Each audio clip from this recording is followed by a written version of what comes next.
In my last video, I shared the beginning of our journey.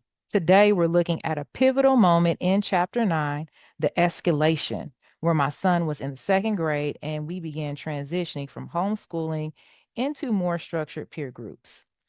This was when I began establishing firmer boundaries, and it triggered a side of the journey I wasn't prepared for. I write. Malik continued to have problems with separation anxiety. His This turned into anger at home when he chose to ignore my boundaries set when I needed time to myself.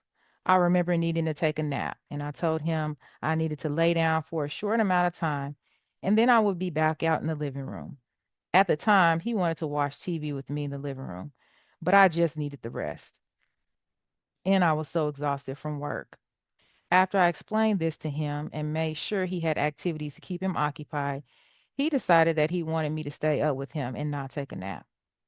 As I left the living room and walked to my bedroom, he followed me.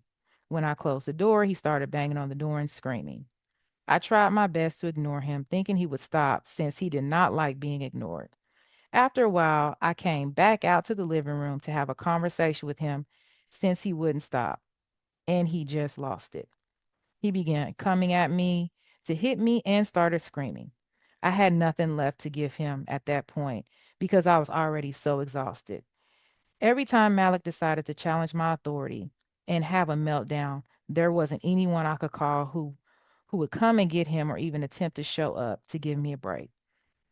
At that time, I managed to get someone on the phone to talk to him and calm him. He was able to verbalize that his reasoning for being upset was because he didn't want me to take a nap and wanted me to stay with him. This was a marathon moment for us. As a nurse educator, I realized that transitions often trigger the fight or flight response, which we see as high heart rates and acute physical aggression. It's why documenting these patterns is so critical for your child's success. If you're navigating these tough escalations, the Resource Companion Workbook provides the templates you need to track these patterns. Both books are included in the link below.